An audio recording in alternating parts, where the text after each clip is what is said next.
What is up, guys? My name is Lex. Welcome back to the vlog. It's been a long 200 plus days since I last posted on YouTube, but I am back here at Best Bet in Jacksonville, Northern Florida, here to play a 2550 live stream game I buy in for $20,000 with much more ammo left in my pocket. Some familiar faces, some unknown players at this game.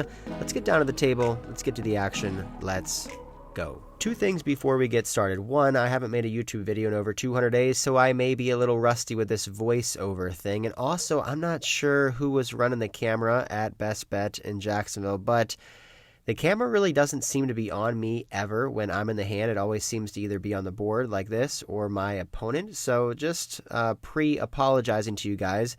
You're going to be seeing a lot of these guys and not much of me. Either way, I'm going to have some interesting hands.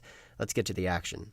With the blinds at 2550, I raise in the hijack with pocket nines. The button calls Todd, who is the player who actually invited me to this game, and there's two other callers as well. Four ways to queen, 7-3, two clubs. When it checks to me, I could check on this board, or I could bet small. I decided to just bet around half the size of the pot, $325, thinking I can get value from a lot of hands that I'm beating. Todd makes the call, and the other players fold. Now, Todd is pretty wide here. He could be calling me with straight draws, flush draws, 7x, 3x. So when the turn card pairs to queen, I think a lot of the time I'm going to have the best hand. So I bet $1,000, and he calls again, going to a final card, which is a 2. I check, and he checks back. I think I might win until I see his hand queen-8 offsuit, and we lose his first pot. George buys a small blind with a straddle to $100, folds to me with 6-7 of diamonds. I raised to $250. I don't have too much history with George, but from what I've seen, he's fairly sticky, but I also think he portrays me as somewhat of a tighter, nittier player. We're pretty deep stacked here, 16K effective, going to a flop where I flop a flush draw, ace, jack, 9, 2 diamonds. He checks to me. I bet out pot on a board that's going to favor my range, and he makes a pretty quick call. I think he would still do this with jack X and 9X holding, so on the turn 3 of hearts, I'm going to continue to bet. I'm going to do what I would do with hands like ace queen, ace jack, pocket nines, pocket jacks, ace king.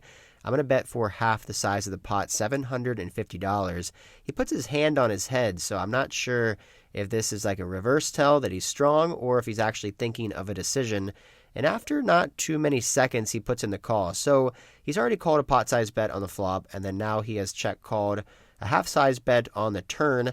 Maybe I'm going to set up a triple barrel here depending on what the river is. Maybe we can hit a diamond, but no, it is an offsuit 4. I completely miss. I'm stuck here with 7 high. He checks over to me. I have a decision to make, $3,000 in the middle. Should I try to bluff a guy who's got $30,000 in his stack and doesn't like to fold? Maybe he would fold out a hand like ace-10 or ace-8. But eventually I decide after calling 2 bets, he probably has a top pair that he's not going to fold, so I check back and give up. And it's a good thing I did. He's got ace-9 for 2 pair. We would not have gotten that one through. And another pot is being shipped in the opposite direction. In order to pump up the action on the stream, we actually are playing the nit game, the stand-up game, without actually standing up. You must win a hand. If not, you pay everybody $100. I limp under the gun with ace-4 of hearts, looking to limp raise, depending on if anyone raises here. The goal is just to try to win a hand, and Miguel does raise in the hijack. He's got about $6,000 in his stack. He makes it $350 to go. From what I've seen with Miguel, he really doesn't get out of line very often, and he plays pretty fit or fold. So in this situation, ace-4 of hearts, I have to win a hand, and I don't want to pay this penalty, and I think I can put a lot of pressure on this particular opponent. I re-raise up here to $2,000, trying to put a lot of pressure on basically everything he has other than like pocket 10s plus ace-queen, ace-king. As you can see, he's got jack-9 of spades. He makes me wait for a little bit of time, but eventually he folds. We win this hand, our first hand of the night, and we are now safe for this nit game. An interesting hand up next here where I raise hijack pocket 6s to $150. The player next to me re-raises me to $475. I have no history on this opponent. I don't know if he's splashy, tight, loose, aggressive. But with pocket 6s, I'm going to make the call. I'm pretty sure he also has to win a hand for the stand-up game as well. Not too much has gone my way so far on this stream, about an hour in, until a flop of ace-6-2 rainbow. Middle set for me. I check, and unfortunately he checks behind. Turn queen, I'm going to check and flow again, and hope he puts out a bet, which he does. He makes it $500, and now is when we have to make a decision. Do we slow play and just call and let him continue to bet hands like king, queen, queen, jack that are drawing dead? Let him maybe bluff with hands that have zero or very little equity? Or do we raise it up right away and try to get value from those queen X hands, from those straight draws, and maybe from those ace jack, ace 8, ace 10 sort of hands that he checked back on the flop? I decided to go with a check call route here, thinking that if he is bluffing, he will most likely continue to bluff on the river. And I also think if he checked back an ace on the flop, he may want to value bet on the river as well. So I go with the trickier route and just call. Also, there isn't any flush draws, and there really isn't many straight draws either. So it's kind of hard to have bluffs in this situation on a board that really favors his 3-bet hands when he's 3-betting me. So anyway, with all that being said, I make the call. River card is a 10. I check to him, and unfortunately, he checks back an ace. Kind of sucks. Hindsight is 2020. If I would have raised there to 1,500, he most likely would have called. And the river, maybe he calls, but given the fact that he played this one very passive, I actually think he probably finds a fold in the river. But you never know. Take down another small pot. Currently stuck the most on this stream, down $5,000, but it's early. Not too much has happened. Still a lot of poker left to play. $100 straddles on. George makes it $300. I'm in the small blind with ace 9 of hearts, a hand with all 3 options here. We could make a tight fold, or we could 3-bet, or we could just call. I like a call option here because I think 3-betting this hand, George is going to call a lot of the time, and then we're playing out of position versus a player who's super deep stacked and sticky. So I just make the call, looking to play some pots with the players to my left anyway, and Todd does make the call. 3 ways to 10, 10, 5, 2 hearts. Not flush draw for me. Pretty good flop. George bets out 400. I may check raise on this flop if I was heads up, but with Todd behind me playing any 2 cards, I'm just going to call, and Todd folds. Heads up now to the jack of hearts on the turn, giving me a nut flush. The board is paired. Unfortunately, action goes check, check. River card 2 of hearts, so now I have to decide what I want to do. I'm obviously going to bet here. I don't think George is slow playing a full house. I think he could have some hands like king, queen, king of hearts, maybe queen, jack, queen of hearts, maybe the king of hearts. So I decided to go greedy and bet big. $2,500 here, targeting his king or queen heart hands. Unfortunately, he folds pretty quickly with the king 10 offsuit. So we got lucky on the turn and a little unlucky on the river. I think if that river was not a heart, he would most likely pay us off there. But with all that being said, another pot is going our way. Another nit game is on. I have to win a hand in order not to pay out this $700 nit tax, so I got to get aggressive. Lee raises here to $300. I 3-bet him next to act with a big lick, 9-6 of diamonds. He makes the call. I flop bottom pair on an ace-high board, a board that should be good for my 3-bet range. He checks to me. I put out a bet, and he makes the call. We end up checking this one down, and I fade all the outs that he has, and I win here with a 6, and most importantly, I am safe from this nit game as well. I've been playing this live stream now for about an hour and a half, 2 hours, and really haven't gotten too much going. I know you guys have seen a lot of hands back to back to back, but there's been a ton of folding in between, and just haven't gotten into too many interesting spots here. Now, I know I should just try to play my best on these streams and try to play excellent poker, but sometimes I just get bored. When I have 5-4 of diamonds under the gun, I go with a fishy route here and just limp under the gun. Miguel, who has not won a hand yet for the nit game, raises to $250. The button calls, who has also not won a hand, and I make the call as well. I am safe for this nit game. So we're going 3 ways here, 5-4 of diamonds to 10-10-4. With 2 clubs. So there's a flush draw out there. I do have bottom pair. I check. Miguel puts out a bet of $500. The button calls $500. I go with a very thin value raise on this board, thinking that Miguel, who's trying to win a hand, is going to be c-betting super wide. And then Kyle is also going to be calling wide on the button, looking to win a hand for the nit game as well. So a pretty thin check raise here with a pair of 4s. Make it $1,600 to go. Back over to Miguel. I think he's going to call a lot of the time with his pocket pairs. And then he's probably going to jam all in with 10x hands, maybe some flush draws. So I think it's pretty easy for me to see where I'm at in this hand. I think a lot of the time he's going to have air c-betting on this board. I mean, how often are you going to connect with 10-10-4 when I have a 4 in my hand? Unfortunately, I get punished for this fancy thin check raise here to $1,600 when Miguel announces all in for over $6,000. Folds back over to me. Not much I can do here. Could be drawing dead, could be drawing slim, so I let this one go. And we're up against one hand that we were actually slightly ahead. 8-7 of clubs for a flush draw. Nice hand, Miguel. Hope you guys are enjoying this video so far. I gotta say, it feels good to be back making some content, recording some content, doing voiceovers. I have been posting more frequently on my Instagram, Lex O Poker. I post stories, updates, and also some hand histories as well. Folds me in this hand, blinds are just at 25.50. I have 10-4 of hearts, haven't seen a good hand in 2 hours. I'm antsy, I want to get in there, I raise it up here to 150. I mean, this hand, 10-4 of hearts, is basically ace-10 of hearts to me, considering the cards that I've gotten tonight. George makes the call, heads up to Jack 5-6 with 2 diamonds. He checks, I check behind. Turn card 3, giving me open-ended straight draw. He bets out $200 with my straight draw, I make the call. And final card is an offsuit queen. I think he would be betting this river with all of his strong hands, so when he checks to me, I think it's a green light to put in a bluff. I can have all queen X of diamonds hands, I can have some slow played hands on the flop or turn, so I decided to go with an overbet here of $1,100 to go, and we get check raised by third pair. He makes it $3,500. Can't do anything here with 10 high. He says he was probably bluffing with the best hand, which he was, but still pretty sick play. Bluff and then re-bluff.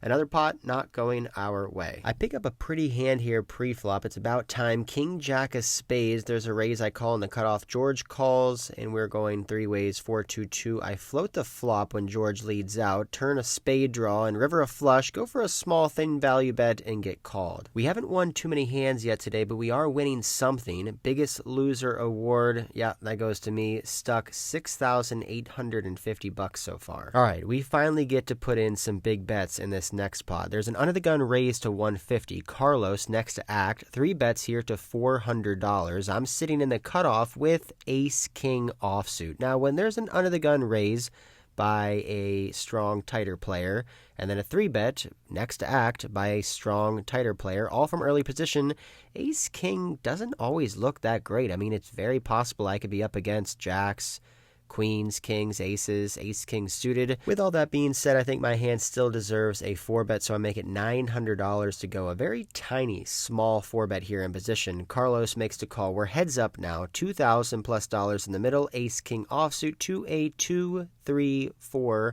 2-club board. All in all, pretty good board. Other than an ace or a king, I actually like this flop. We have a gut shot straight draw, 2 overcards, and a backdoor ace high flush draw.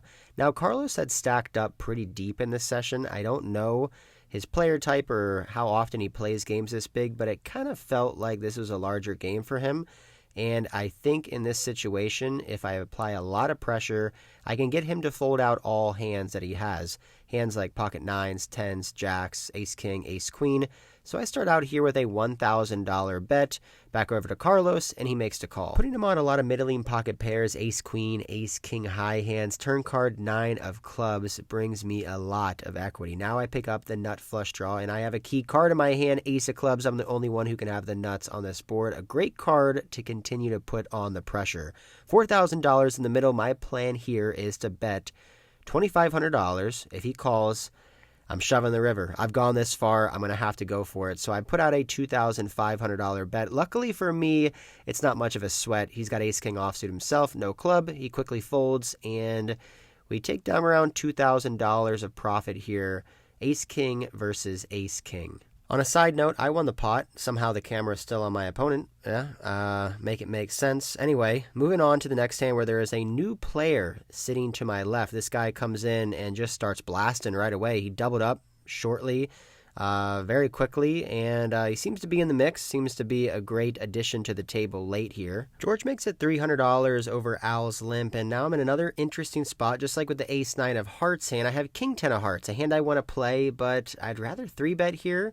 But with the player to my left looking to get in there and play some pots, I think the best strategy is just to call and see a flop with him instead of 3-betting and maybe going heads up out of position versus George. So I decided to just call for $300, and Al calls as well. I flop decent on a jack 9-4 2-diamond board. So I have an overcard and a gut shot straight draw. Checks to George, who puts out a $500 C-bet. I'm sitting here with a lot of equity. king high, 1 overcard, gut shot straight draw to the nuts. I think my hand is just too good to fold.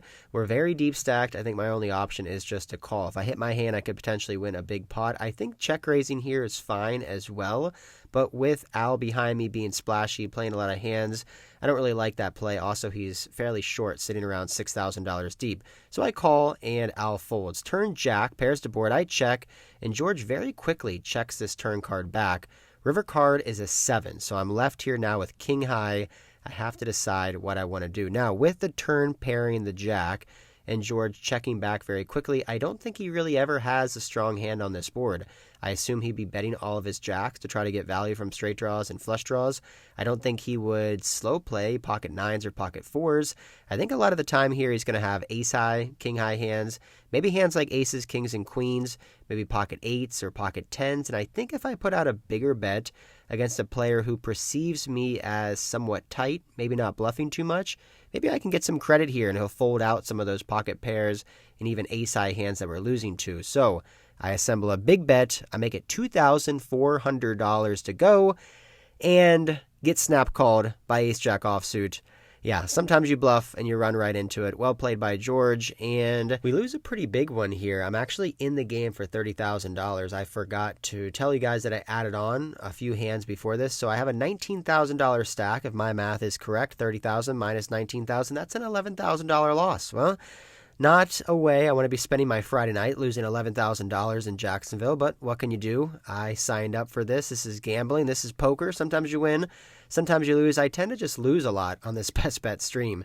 Anyway, this is a very interesting hand. This is a double board PLO uncapped bomb pot, and I'm very deep with a lot of players. As you can see, my hand here, I have the nut flush draw on top, and then I have top pair on bottom. I have a pretty strong hand, but super multi-way with 4 cards and an uncapped bomb pot. I'm just never going to be betting this flop. It checks to George, who bets $500. Lee calls. I call given a good price with my nut flush draw. Drawing towards the nuts in these bomb pots is very important. You don't really want to be, calling with any hands that can't make the nuts. So I call for 500, and the player to my left calls, and Todd calls.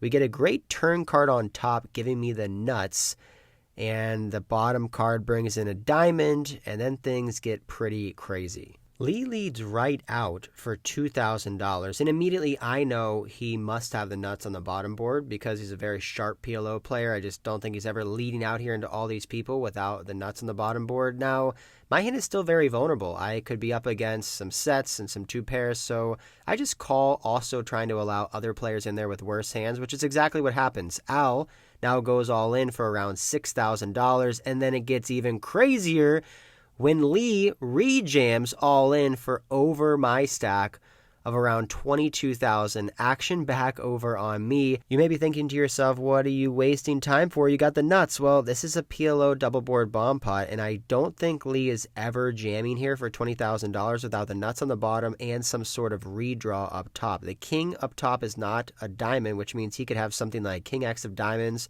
pocket kings up top, or king queen of diamonds for 2 pair. So I do think he has a redraw, and I have 0 redraw on bottom. I cannot bow it up.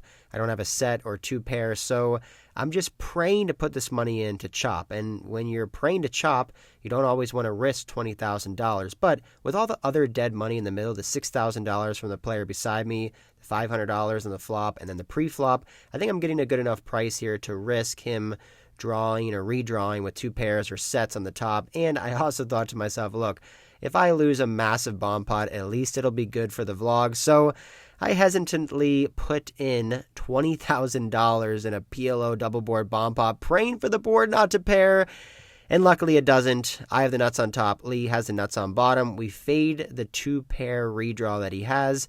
We play a $50,000 pot and chop this one up, profiting around $4,000 each. At my worst, I was down $12,000, now clawing back to only down $5,000. However, we are still the biggest loser, but there's still some time left. This hand is an interesting one. Todd comes back to the table after a break and straddles from middle position. I'm actually under the gun +1, but I'm going to act last here, pre-flop. Folds to the button, who folds. Kyle folds, and now Carlos, who is still in the Nick game, including myself and one other person. So there's 3 people left.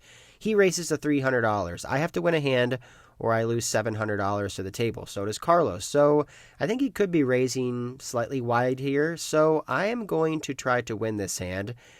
Except the problem is I don't have any good cards. I have 4-3 offsuit. But sometimes in poker you don't even need to have good cards to win a hand. And I'm going to try to do that. In this hand, I make it $1,200 to go. I'm going to try to attack Carlos's raise here. I'm also going to try to attack the fact that I don't think he is super comfortable playing this deep stack, but maybe I could be wrong. Either way, I would not recommend this play. 4-3 offsuit is a terrible hand. Should be folding that pre-flop. But yeah, we're here. I make it $1,200 and Carlos makes the call. Okay, 4 high going to a $2,500 pot.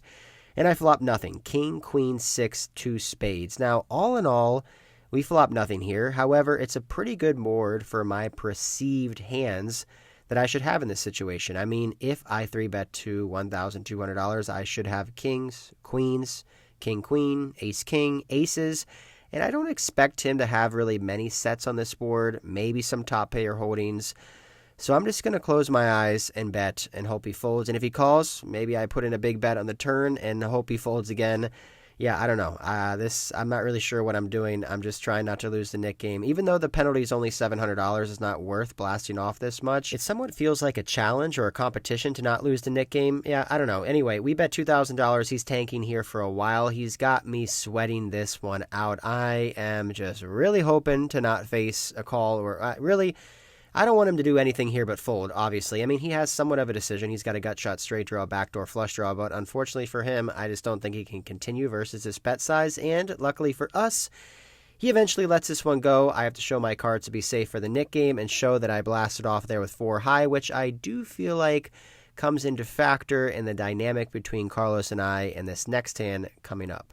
In the cutoff position, 10-8 of hearts, I make it $200 to go. Folds now to Carlos, who is either sick of my shit or has a big hand. I don't know. Obviously, I can't see his cards, but he makes it $1,000 to go. And in this situation, we're pretty deep stack, $16,000 effective. I am facing a bigger raise, but I think with 10-8 suited, it can play very well versus his 3-bet range of jacks plus, ace, king, ace, queen, suited broadways. So I make the call looking to smash a board, and I do hit something. Flush draw here. Ace, jack, 6, 2 hearts. I do think he's going to connect strong with this board as well. He's going to have all the 2 pairs. He's going to have the sets. So when he fires out $700 here, I'm very happy that I'm getting a good price to call and try to make my flush. Raising doesn't make any sense on this board, and folding way too tight, of course. So I make the call, $3,500 in the middle. Can we hit a flush? No, but we do pick up a pair. Now, this is an interesting spot where if he continues now, I'm not really liking my hand, but luckily he checks over to me. I think a lot of the time when he checks his turn, he's going to have hands like kings and queens, maybe a weaker ace. Possibly pot controlling here with ace king or ace queen. I'm not going to bet. I have showdown value, and I just don't think I want to bet and get check raised, so I check back, and yeah, nice river for us. It is an offsuit 10, basically the perfect card, a very sneaky runner trips for me. My opponent now checks over to me for a second time, and I am about to cash in on all those failed bluff attempts. I tried to bluff George. I just bluffed him with 4 high and showed it just a few hands before. So I'm going to bet big. I'm going to bet big like I would do if I was bluffing. I make it $4,000 to go. I am targeting hands like ace, queen, ace, king here. Some jack X holdings, queens, and kings. And as you can see, he's got top 2 pair. Pretty sick hand. Pretty bad cooler. Pretty bad beat for him, and eventually, as expected, he makes the call, and we end up getting paid off here in a massive $11,500 pot, getting lucky at the end of the stream, and look down there, you see $31,000, yep, in for $30K. I was down $12,000 at one point, and now I am actually in the positive $1,750. Last hand of the night here, I raise ace jack offsuit. Todd 3-bets to $400, and the cameraman is sleeping again. Nobody's got cards on this side of the table, buddy. I don't know why you're showing these guys. Okay, it's the last time I'm going to complain about the cameraman. Anyway, I call with ace jack offsuit, knowing Todd has probably a pretty strong hand, but hey, we're $20,000 deep. Maybe something big can happen. I flop top pair with a gut shot straight draw. He bets $600 and says, I have a big hand. I go, me too. I make the call. The turn card does not improve my hand, but I don't think it should improve his hand either. I checked to him. He fires out a bet of $800, and like I said before, I just don't think he's messing around pre-flop. I think this board is going to smash his 3-bet range, pocket tens, ace-king, pocket kings, ace-queen, queen-jack, suited, all those hands. So I just fold my top pair. He shows me ace-king, and that is it. That is the last hand we end up playing. I lose maybe a small pot here and there. I end up coming away with a small loss of around $400 to $500. End up racking up my chips, heading to the cage, and cashing out for the night.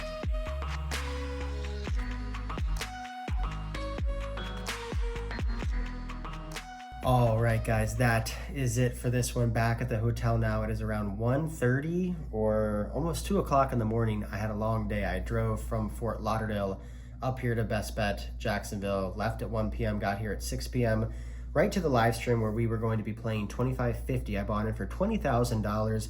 One or two players had me covered, and another couple players had deeper stacks.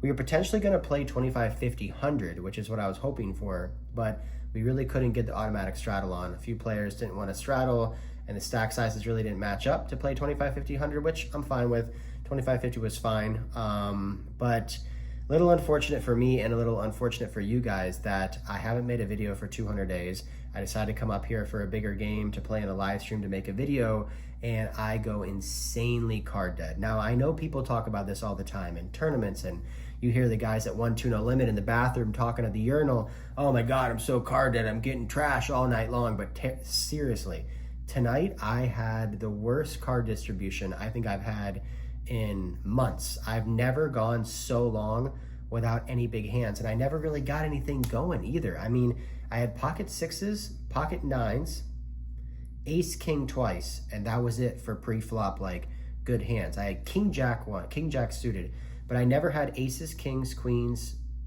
jacks or tens, none of those hands. I never had ace jack, king queen, none of those hands. So I just folded forever, and pretty frustrating, to be honest. I was down $12,000 at my low point,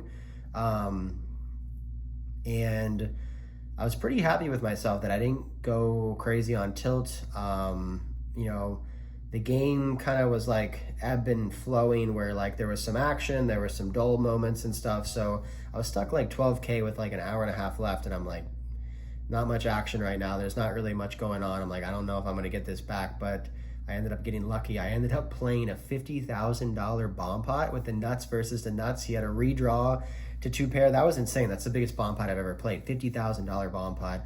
Luckily chopped that one up, got paid off with 10-8 of hearts there, rivering trips, won that like $11,000 pot, and ended up only losing $550, which I will take if you guys watch this video. If a lot of you watch this video and you guys like, subscribe and comment and whatever, their ad revenue for this video will make up for that $550 loss I had. So make sure you guys do your part. I did mine. Now it's time for you guys to do your part. But yeah, I mean, not really too much to talk about. I felt like I played well. I wanted to play solid today. I knew at this type of lineup, this was a tougher lineup, not really many soft spots at all. I wasn't going to be getting in there, giving a ton of action. Luckily, we had the Nick game on. We did like 8 Nick games. I lost 1 out of 8. So I was very happy with that. You know, I was able to kind of, you know, bob and weave through those side games. And yeah, I mean, it was, you know, it was a decent game, and came away with only losing $500 after being stuck 12K. I will take it. I'm down heaps here at Best Bet. I looked back from like 2020, I'm down like $20,000. So I don't know. Maybe I just, well, I definitely haven't played the best on these live streams, and I haven't really ran that great either. But that's enough for the talk of today's session. The bigger thing is that I basically have not posted anything since like March, maybe. I don't know when the last video I posted. So I was posting all the time, as you guys knew. I was posting 2 times a week, and then went to like 1 time a week for years and years and years. And there's a couple reasons of why I stopped making content, and I'm going to kind of go over those things now. So for one, I've done like almost 300 poker vlogs. I've been doing this for 4.5 years. I honestly kind of lost the motivation for it. I kind of lost the drive. I kind of lost the itch, and I didn't really feel the want to continue to create content. So I think it was a mix of multiple things. One is I've been doing it for 4.5 years. It becomes monotonous. Every video takes a long time. It's kind of the same structure every single time. And I don't know, I just kind of, somewhat lost my motivation. Also, I felt like I had reached all of my goals pertaining YouTube vlogging. So I never got into this to try to get 1 million views or 100,000 subscribers or whatever. I only did the YouTube videos because I thought it was fun. I thought it was cool. It was a cool outlet. And also I did it to try to help me further my poker career, getting myself opportunities to play in games and meet people and bring people in and do meetup games and all that stuff. So I never ever had any barriers set for goals there. I never really cared about how many subscribers I had. Obviously I wanted views, but I don't really care. But a big thing that I wanted to do for this YouTube channel was travel to a bunch of different places and play at a bunch of different poker rooms. I did that. I went to Vegas multiple times, LA, all throughout Texas I played, Washington, DC. I've been up and down through Florida all the time. And I basically went everywhere that I really wanted to go with this YouTube channel. Also, I wanted to play bigger and bigger and bigger live streams. So I started out playing live streams maybe 4 years ago in Texas and just kind of worked my way up. I started at 510, 510, 25, 10, 25, 10, 25, 50, 10, 25, 50, 100, 50, 100 in Texas. And I kind of just worked my way up and met all those goals. I played at Hustler multiple times. I played on the Friday show at Hustler. I risked $100,000. I, played 100, 200, 400 against Mariano, Jungleman, Action Dan, and Rampage. And I also went to Texas and played against Mariano and, Trick Time and Terrace. I risked $100,000 for that game, and it was 100, 200, 400. So I kind of checked all those boxes off, all those things that I wanted to do. I did. And I think when you set goals for things, you can either, if you reach them, you can, which sometimes you don't ever reach your goals. But for me, I reached all my goals, right? I went to all the places I wanted to. I made it to all the live streams, and I made it to the biggest games. I did it. I did what I wanted to do. So either you can make bigger goals or different goals, or you can shift over to something else. I would say in January of 2023, so like over 2.5 years ago, I got introduced to private casino games. I didn't really know much about this. Essentially, a private casino game is where individuals will rent out a table in a casino and play a poker game where they get to invite people who they want to play with, and you pay the casino for the table, they give you dealers, and you play basically whatever game you want to play. You want to play Hold'em, you want to play PLO, you want to do bomb pots, whatever, okay? So I got introduced to casino private games in January 2023. I never thought that this would be something I would do because at the time I was, a nitty grinder who just made a YouTube channel, but I was able to kind of get involved a little bit into this private scene in Florida, in South Florida, and I quickly realized how fun, how profitable, and how much better private games are than public games. So before that, I was grinding just all public games. I would play public games in Vegas, I would play public games in LA, public games in Texas, and unless I played on the live stream, which is technically considered private. And I grinded public games all the time in South Florida. That's what I was doing for years and years and years, just grinding away, chipping away, moving up through the stakes, 2-5 to 5-10, 5-10, 25, 10-25, all public games. So when I got introduced to the private games, it kind of made me think like, wow, there's some potential here. There's definitely some potential to this side of poker, right? So for about a year, I played these private games, and I continued to play public games, and I continued to travel, and I could kind of see the writing on the wall. Public games in South Florida specifically, but also other areas, it just felt like it wasn't doing this. It wasn't getting better, right?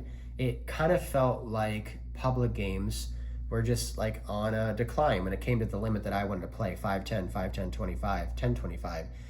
25-50 never even ran in a public game, right? So the biggest public game I could play is 10-25. So basically I'm capped. I'm potentially see in the future here that if I want to play poker for a living for the next 10 years or 15 years, I'm capped. I've reached my cap right now. I can only play public 5, 10, 25, and that is a salary cap too, right? I can never go bigger. I can never play bigger games because all those games are private and whatever. So I had a couple options. One, I could just continue to grind these public games that I felt like were getting worse and worse and worse year after year, or I could try to infiltrate my way into these private casino games. So I would say like 2022, the games were still pretty good in South Florida. Public games are still pretty good. I could definitely see a decline, mostly because the travel ban was lifted from non-American professional poker players coming to the United States and playing poker, which was like pretty detrimental to the South Florida poker scene, the public games, because if you think about it, if you have 100 really good professional poker players that come into an area, a smaller area with not that big of a player pool, and play for a month, 2 months, 3 months, 6 months, and win a bunch of money and then take that money out of the player pool and basically suck it dry, after 2 years of that, the player pool just shrinks. And that's essentially what was happening down here in South Florida. I could see it year after year, month after month. It just kind of boom, boom, boom, boom, just kind of getting, worse and worse and worse. It's kind of like a snowball effect. So if there's a lot of pros, the game is tough.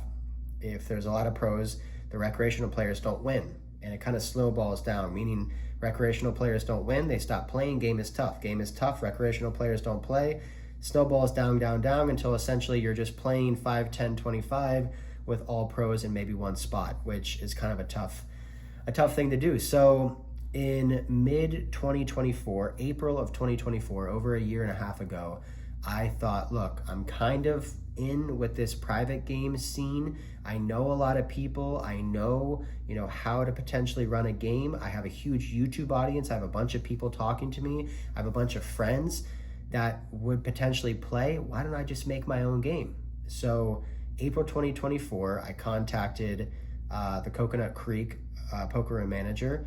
I asked if I could run a private game. They advised me that they do reserved games, so I'm like, great, that works. I did a reserved game on the casino floor, 5, 10, 25. I started that June 13th, 2024. That was my very first ever private reserved game. And it was fantastic. It was great. It was awesome. I vlogged it. You guys probably, some of you have watched it. And I did that game every Thursday for a few months, and it was perfect. I got people together, people liked the game, and that's the thing, that's the difference between maybe an organized game and a non-organized game, is when you organize a game, you can put players who are fun, and players who are friendly, and players who are nice, and players you actually want to play with, and also action players too. So I'm basically picking and choosing who I want to play with, players who are good for the game, funny for the game, entertaining for the game, action for the game.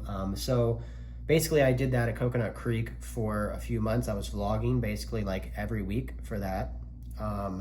In October of 2024, I started doing 2 games a week. So I started doing like Thursdays and Saturdays. I was vlogging this entire process. Everything was going great. I mean, there was obviously, with anything, there's going to be some hiccups here and there, but everything just seemed to be smooth, cool, rolling, good. All the players enjoyed the game, and it was awesome. And then I kind of met a roadblock, a speed bump. I had to move my game or quit running games in late December. So I had to make a decision. And it was kind of like a huge deal for me. I had been doing these private games now from June until December, and it was great. It was fantastic. It just seemed like it was going up, up, up, up, up, up, up, right? And then I had to find a new place to run my game or quit running my game in general. So I had to make a decision, and there's pluses and minuses on each side, right? And I distinctly remember I took a few weeks off in early January of this year. And I wasn't sure what I was going to do, and in the meantime, I was playing at the Hard Rock. I was playing 5-10, and they had recently cut the straddle off there as well. So instead of being able to play 5, 10, 25, it was 5, 10. And some people would like blind raise under the gun or whatever. So I basically went from playing 5, 10, 25 private reserved games to public 5, 10. It's basically like if your boss told you, hey, next year we're going to pay you, like at least 2 times less, right? Maybe 2.5 times less. And you're just like, what? Like, I got bills, I got family, I got this, I got whatever. Like, it's a big deal. So I had to come up with a plan or something of what I wanted to do. Did I want to quit running private games? Did I want to go back to just grinding public games? Did I want to move to LA? Did I want to move to Texas? Did I want to move to Vegas? Did I want to just have all the money that I saved up and just live off that and just grind games while I could? I wasn't really sure what I wanted to do, and I distinctly remember this. This was like January, 25th or something. I walked into the Hard Rock. There was a main game table and a must-move table. And I walked into the must-move. It was 6-handed, all pros. And I looked over at the main game, and it was all pros and one recreational player. So I'm like, Jesus Christ, this sucks. It was like Friday afternoon. I sit down at the table, and somebody suggests doing the $25 blind raise. And one of the players is like, no, I don't want to do it. So I just sat there, and I looked around. I just said, no. I'm not going to do it. I'm just not going to do it. I didn't even play a hand. I got my chips racked, went to the cage, cashed out. I drove down the street to casino at Dania Beach, talked to the poker room manager, and I said, hey, look, I got a lot of people that want to play with me. I have the potential to run multiple games a week. What can we do? And he said, you want this table right here? You can take it, and you got a game, right? You can do whatever you want. It's your game. Perfect. And I go, okay, we'll start tomorrow. I'll be here at 6. I get on the phone. I'm in my car. I call in all the people. They haven't seen me in a month. Call people, text people, hey, game tomorrow. Boom, boom, boom, boom, boom, boom. Get a bunch of confirms. Next day, run my first private game at casino at Dania Beach, and I'm back. Right back at it. I took about 3 weeks off, right back into the swing of things, and it was super scary at first because I had a good thing going, and I felt like it was secure, and it wasn't. And I wasn't sure what I wanted to do. Turns out it was the best decision that I could have made and the best thing to have happen to my game. Casino at Dania Beach is a smaller, more like small town vibes casino, right? They don't have 40 tables. They don't have a million 1 2s and 2 5s. We are treated like VIPs there, which is great, we know all the floors, they know us, we know the dealers, everyone's very friendly and fun, and it's been an amazing experience. So essentially I moved to Dania Beach in January of 2025, and I've been running multiple games per week there all the way up until now. So you might be wondering, why haven't you posted any videos? Well, I decided that I wanted to keep the privacy of the game and the privacy of my players private, right? I feel like some players, and I've been told by some players that they don't really want to be on film. And I just wanted to keep the privacy of the game to the game, right? I didn't want to film everything. So I had to make a decision with that too. Do I just quit YouTube vlogging and just focus on the game? Or do I travel here and there? And it's a pretty easy decision. I mean, when I'm playing multiple days a week in a game that I run, that's an amazing game with tons of action, I'm never gonna leave. So I haven't really traveled anywhere. I haven't flown on an airplane since May of 2024. I haven't been to Hustler, Vegas. I didn't go to Vegas for the series. I was just grinding my game all summer. And it's a clear decision. It's super easy. YouTube doesn't pay enough money for me to, take a week off of my game, and I don't want to lose momentum and everything like that as well. But it's been a crazy ride. I mean, it's been over 1.5 years now of running these games, and I'm definitely glad that I took the shot. I'm definitely glad that I took the opportunity, and I'm definitely glad that it's turned out the way it has. I mean, it's results wise, it's been unreal. It's been this has been definitely my best year by far.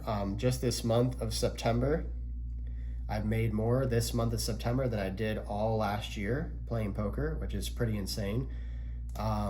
It's been incredible. It's been fun, and hopefully hopefully we'll just be able to continue to keep doing what I'm doing. But wanted to give you guys a little bit of an update. I probably won't be traveling much. I might go out to Hustler to play on Hustler, but you know, everything's kind of changed for me. I used to be a public 5-10 grinder. Now I run my own game. I cannot really leave and justify going away for a week to play games that aren't as good. Just doesn't really make much sense. And as of now, I'm not going to vlog my game. I just want to keep the privacy. I want to keep the privacy of my players. And if that means I lose some subscribers and lose some views, then so be it. For me right now, this is my priority. And this is what I want to be doing and what I'm going to continue to spend my time on and keep doing. So pretty big update for you guys. Over 200 days since I have spoken to the camera. And yeah, that's it. Not sure when I'll be back. Not sure when I'll be playing again in a game. Maybe coming up here, I'll be making another video. We'll see. But nothing's set in stone for sure. But still playing poker. I feel like my game has gotten better. I feel more confident with my game. I feel more confident with my reads. Tonight, I wasn't really able to show much because I was so card dead, but I still feel like I maneuvered fairly well, even though I was card dead and, you know, not really hit any value hands for 6 hours and only lose $500 with 8 Nick games and a bunch of tough players. I think that's a win for sure. But hope you guys enjoy this one. Please like, comment down below, and subscribe. And until next time, I'll see ya.